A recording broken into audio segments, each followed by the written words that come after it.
mina olen Elo. Ja mina olen Iiris. Me mõlemad oleme Rajaleidja keskusest ja räägime täna traumateadlikkusest. Traumateadlik lähenemine on põhimõtete raamistik, mis aitab meil mõista traumakogemusega last, toetada tema toimetulekut ja igakülgset arengut. Täna räägime väga olulisest ja samas sageli alahinnatud teemast, traumast ja selle mõjust lastele. Veelgi enam, me räägime traumateadlikkusest, mida see tähendab, miks see oluline on ja mida meie lapsevanematena saame teha, et oma lapsi paremini mõista ja toetada. Kui kuuleme sõna trauma, siis võib esimese hooga pähe tulla mõni väga raske või šokeeriv juhtum, näiteks autoõnnetus või peres toimuv vägivald. Need on tõesti traumaatilised kogemused, aga trauma võib olla ka midagi palju nähtamatumat. Näiteks hirm, üksindus, pidev mure või tunne, et kedagi ei huvita, mida ma tunnen. Lapsed ei väljenda oma tundeid nagu täiskasvanud. Nad ei pruugi öelda, et mul on raske või ma tunnen end hüljatuna. Nad võivad näidata seda hoopis läbi oma käitumise. Nad muutuvad kurjaks, võivad tõmbuda endasse, klammerduvad vanema külge või justkui teevad pahandust. Traumateadlik vanem oskab vaadata käitumise taha ja mõista, et lapse reaktsioon võib olla hoopis appihüüd, mitte sõnakuulmatus. Täna püüamegi koos sellele teemale otsa vaadata.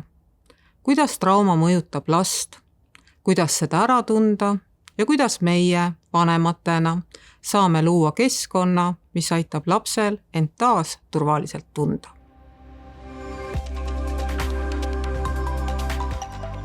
Tolerantsi aken ehk sallivuse aken on mõiste, mis kirjeldab inimese võimet tulla toime stressiga ning milles laps ja ka täiskasvanu suudab end reguleerida, õppida, suhelda ja olukordadele rahulikult reageerida. Tolerantsi aknal on 3 taset. Optimaalne erutuvus. See on tase, kus me suudame tunda ja mõelda, oleme empaatilised, tuleme toime oma tunnetega, oleme kohal, avatud, uudishimulikud, tunneme ennast turvaliselt. See on ala, kus inimesel on kõige parem tulla toime oma stressiga. Ta suudab tõhusalt ja produktiivselt õppida ja töötada. Ülierutuvus on tase, kus meil esineb võitle või põgene olukord, kus me oleme impulsiivsed, ülivalvsad, me reageerime emotsionaalselt, suurenenud on meie tundlikkus, erutuseks piisab vähesest. Meie infotöötlemisvõime on kaootiline, võivad esineda pealetükkivad kujutlused. Esineb nii füüsilist kui sõnalist vägivaldsust. Meil on raske rahuneda. Me ei suuda töötada ega õppida tõhusalt. Alaerutuvuse tase on see, kui meil pole energiat. Me oleme passiivsed, me pole kohal. Meil on vähem huvi maailma vastu, meie emotsioonid on tuimenenud. Me ei suuda ennast kaitsta, satume tihti kiusamise ja ärakasutamise ohvriteks. Meie infotöötlusvõime on puudulik. Kui meie emotsionaalne tase on liiga madal, võime me muutuda apaatseks ja alamotiveerituks. Inimeste tolerantsiaknad on erinevad. Mõned on stressile vastuvõtlikumad kui teised. Tolerantsiaken muutub aja jooksul, muutub ka päeva jooksul. Stressi tekitavad sündmused võivad muuta akna kitsamaks ning stressi vähendavad sündmused omakorda laiemaks.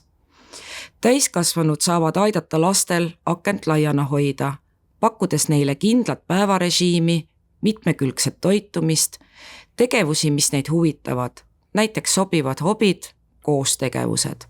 Kui laps kogeb negatiivseid emotsioone, võib ta sellest aknast välja langeda. Kas siis üle reageerida, ehk siis ülierutuvuse tasemele langeda, näiteks väljenduvad vihapursked, ärevus, rahutus, või siis alareageerida.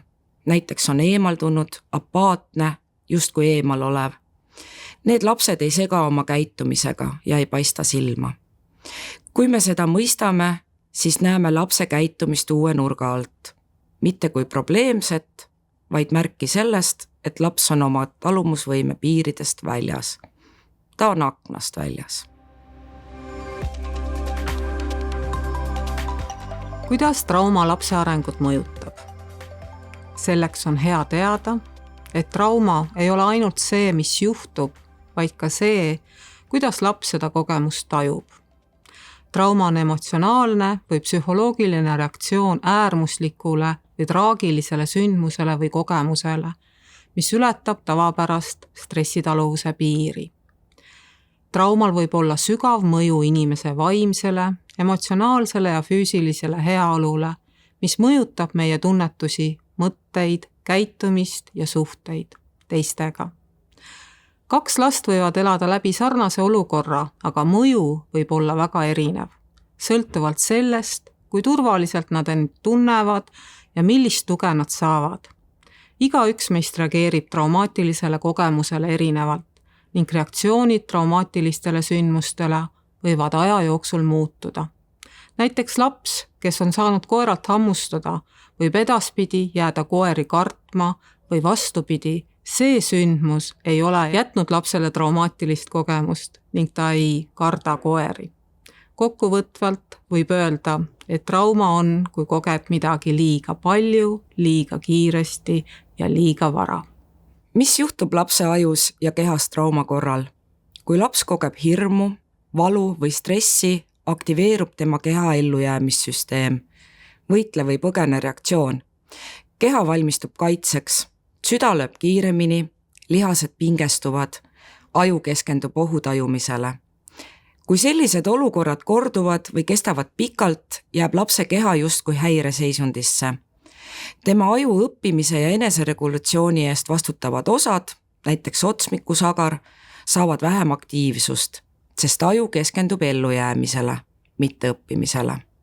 See võib põhjustada nii ärevust ja rahutust, keskendumisraskusi, äkilisi viha- või nutupurskeid, sulgumist ja passiivsust, tundlikkust helide, puudutuste või kriitika suhtes. Oluline on mõista, laps ei vali neid reaktsioone teadlikult. See on tema viis toime tulla olukorraga, mis tundub ähvardav või liiga raske, sest keha mäletab. Trauma võib mõjutada lapse emotsionaalset arengut. Näiteks lapsel võib olla raske tundeid mõista ja neid reguleerida. Mõjutab tema sotsiaalset arengut, kus laps ei pruugi usaldada teisi ega osalda suhelda eakohaselt. Lapse õppimisvõimet, sest aju keskendub ohutajumisele, mitte õppimisele või uudishimule. Tema enesehinnangut, sest kui laps kogeb, et ta ei tule toime, võib ta hakata end nägema halva või rumalana. Ja kuidas see laps siis ennast võib näha? Ta näebki, et olen väärtusetu, paha, süüdi, pean kontrollima, et mitte haiget saada. Agressiivsus annab mulle võimu. Mõnikord arvatakse, et laps on veel väike, ta ei saa aru, aga tegelikult tajuvad lapsed väga varakult, kas keskkond on turvaline või mitte. Nad ei pruugi mõista, mis toimub, aga nad tunnevad, kui midagi on valesti. Kuidas näeb laps maailma enda ümber? Ta näeb, et maailm on ohtlik, inimesed teevad haiget, nad reedavad, jätavad maha. Inimesed ei mõtle seda tõsiselt, mida nad räägivad. Lapse aju on paindlik ja võimeline paranema. Kuna lapse aju areneb kiiresti ja on kohanemisvõimeline, on võimalik ka taastuda ja terveneda, kui laps saab turvalise, toetava ja armastava keskkonna. Ja just siin tulebki mängu lapsevanema või turvalise täiskasvanu roll. Sina saad olla see inimene, kes aitab lapsel tunda, et ta on hoitud, mõistetud ja oluline. Trauma ei teki ainult suurte ja nähtavate sündmuste tagajärjel, nagu õnnetused, sõjad, katastroofid, haigused või peretülid. Trauma võib tekkida ka siis, kui laps kogeb pikemat aega ebakindlust, hirmu või hooletust. Oluline on teada, et trauma ei seisne ainult selles, mis juhtus, vaid ka selles, mida laps tundis. Mõned trauma võimalikud allikad laste elus.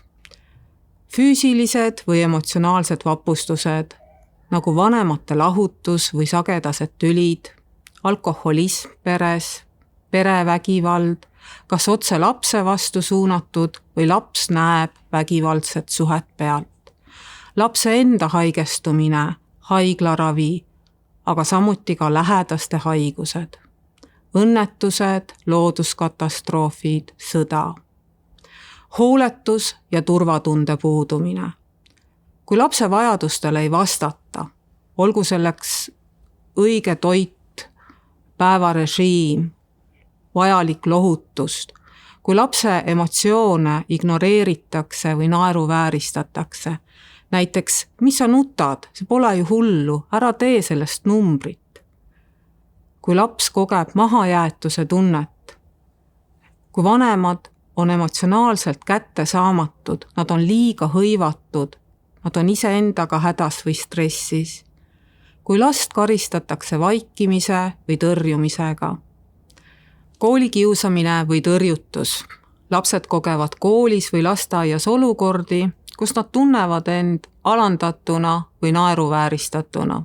Täiskasvanud ei pruugi alati kiusamist märgata ja sellele õigeaegselt ning oskuslikult reageerida, aga lapsele võib see jätta sügava jälje.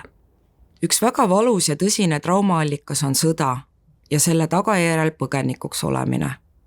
Lapsed, kes on pidanud lahkuma oma kodust, riigist, perest või kõigest tuttavast, võivad kanda endas väga sügavaid haavu. Sõjapõgenikest lapsed võivad kogeda järsku ja ootamatut ohtu, nagu pommid, plahvatused, relvad, lähedaste kaotust või perest eraldatust, kodutunde, keele ja kultuuri kadumist. Nad ei pruugi aru saada uuest keskkonnast, pidevat ärevust ja ebakindlust, isegi kui nad on nüüd turvalises kohas. Need kogemused omakorda võivad põhjustada tugevat ärevust, näiteks valjude helide kartust, rahutust, keskendumisraskuseid, unistuste või mõtete puudumist tulevikus, keelelist ja sotsiaalset eraldatust. Mida saab vanem teha sõjapõgenikust lapse toetamiseks? Isegi kui vanem on samuti raskes olukorras, saab ta teha väikeseid, aga olulisi samme. Selgitada lapsele, et nüüd on turvaline, hoida igapäevast rutiini nagu uneajad, söögiajad, lihtsad tegevused, toetada lapse emotsionaalset väljendust nagu joonistamine, mäng, rääkimine oma emakeeles. Ära sunni last rääkima, kui ta seda ei soovi. Lapse vaikimine võib olla viis end kaitsta. Otsi tuge, tugiisikult, koolitöötajatelt, vaimse tervise spetsialistidelt. Meeles pea kõigile lapse vanematele. Ka siis, kui laps ei ole ise sõja keskel olnud, võib ta kaudselt saada traumeeritud. Just siis, kui vanemad räägivad murelikult ja kogu aeg sõjast, kui ta näeb meediast hirmutavaid pilte või filmilõike, kui kodune keskkond on täis ärevust. Seepärast on oluline hoida lapse ümber turvatunnet, rääkida tema vanusele sobival viisil, anda lootust, rõhutada, et täiskasvanud hoolitsevad tema eest. Trauma ei tähenda ainult ühte suurt sündmust, näiteks liiklusõnnetus või muu traumaatiline sündmus. Tihti kujunevad lapse jaoks traumeerivaks just korduvad väikesed kogemused, kus ta tunneb end üksi, mitte mõistetuna või ohus. Näiteks kui laps kogeb pidevalt, et tema tundeid ei aktsepteerita või teda ei kuulata, võib see tema jaoks tähendada, minu tunded pole tähtsad. Ma ei saa usaldada, et keegi minu jaoks on olemas. Kui me mõistame, et trauma ei ole alati nähtav ega dramaatiline, oskame ka igapäevastes olukordades olla tähelepanelikumad ja hoolivamad. Saame märgata, kuidas meie reageeringud või lapse kogemused teda mõjutavad ja saame teha paremaid valikuid lapse toetamiseks. Me kõik lapsevanematena kogeme olukordi, kus laps käitub viisil, mida on raske mõista. Ta võib karjuda, sulguda endasse, keelduda koostööst, lüüa, loopida asju või lihtsalt vaikida. Meie esimene instinkt võib olla küsida, mis sul viga on? See on harjumuspärane, et me mõtleme, nad on halvad, neid tuleb karistada, nad ei hooli, me peame lõpetama nende väljavabandamise. Aga traumateadliku vaatenurga põhjal asendame selle küsimusega, mis sinuga juhtus? Sest me mõistame, et neil on raske, nad vajavad tõhusat sekkumist, nad hoolivad, aga neil puuduvad vajalikud oskused ja arusaamine. Me peame õppima aru saama, kuidas trauma mõjutab lapse ja täiskasvanu arengut. See üks vahetus muudab tohutult palju. See aitab meil vaadata käitumise taha ja mõista, et see, mida me näeme, võib olla hoopis lapse sisemise valu või hirmu väljendus. Kuidas trauma võib käitumises väljenduda? Viha ja plahvatused, kus laps ei suuda taluda pettumust, ta reageerib tugevalt, ta võib karjuda, visata asju või lüüa. See võib tunduda nagu sõnakuulmatus, aga sageli on see ärevuse ja abituse väljendus. Sulgumine ja passiivsus, kus laps tõmbub endasse, ta ei räägi ega taha osaleda. Ta tundub laisk või ükskõikne, aga tegelikult võib see olla kaitsemehhanism. Ma ei tee midagi, sest nii on turvalisem. Ülitundlikkus või kontrollivus, kus laps kardab muutusi või äkilisi olukordi. Ta püüab kontrollida teisi, et vältida ootamatuid sündmusi, võib tunduda võimukas või manipuleeriv, kuid sisimas on ta ärev ja vajab ennustatavust. Klammerdumine või pidev tähelepanu vajadus. Laps vajab pidevat kinnitust, et teda armastatakse ja et ta on oluline. Ta võib olla liiga kaisus või ära hellitatud, kuid tegelikult vajab ta lihtsalt rohkem turvatunnet, sest tema sisemine kindlustunne pole veel välja kujunenud. Kujutle lapse käitumist nagu jäämäge. Me näeme vaid vett pinnal, jonni, trotsi, vaikust, viha, konfliktsust, vältivat käitumist. Aga vee all on hirm, segadus, üksindus, vajadus läheduse ja mõistmise järele, varasemad valusad kogemused, turvatunde puudumine. Kui reageerime ainult sellele, mis on nähtav, võime jääda hätta, aga kui vaatame sügavamale, saame aidata lapsel rahuneda ja õppida turvalisel viisil oma tundeid väljendama. Me peame last mõistma, mitte karistama. See ei tähenda, et piirid pole olulised või et kõike peab taluma. Laps ei vaja karistust, vaid suhet, tunnet, et ta ei ole oma segaduses üksi.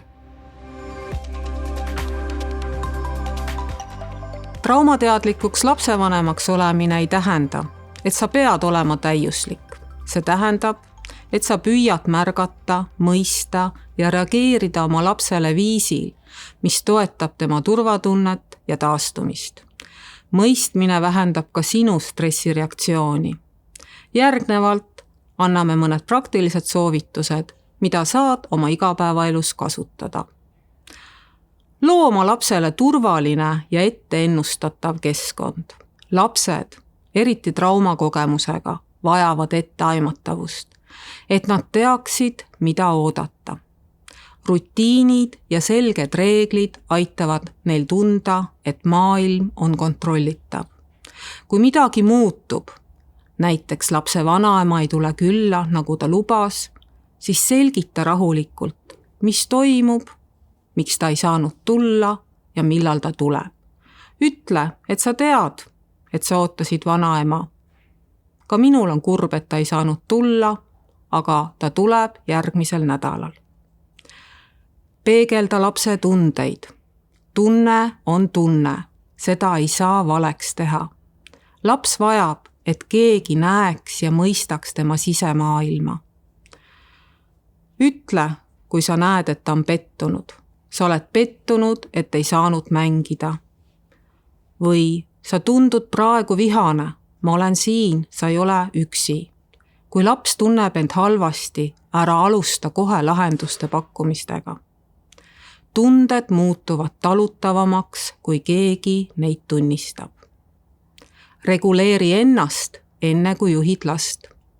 Lapsed reguleerivad end läbi täiskasvanu närvisüsteemi. Kui meie oleme rahulikud, suudavad ka nemad rahuneda. Laps jälgib sinu toimetulekut. Vanemate käitumisviisidest kujuneb lapse ajus muster, mis paneb aluse tema tulevastele reaktsioonidele. Kui laps plahvatab, siis sinu rahulik kohalolek on kõige olulisem. Kui tunned, et närv läheb väga mustaks, siis võta hetk, hinga sügavalt, loe 10-st 1-ni.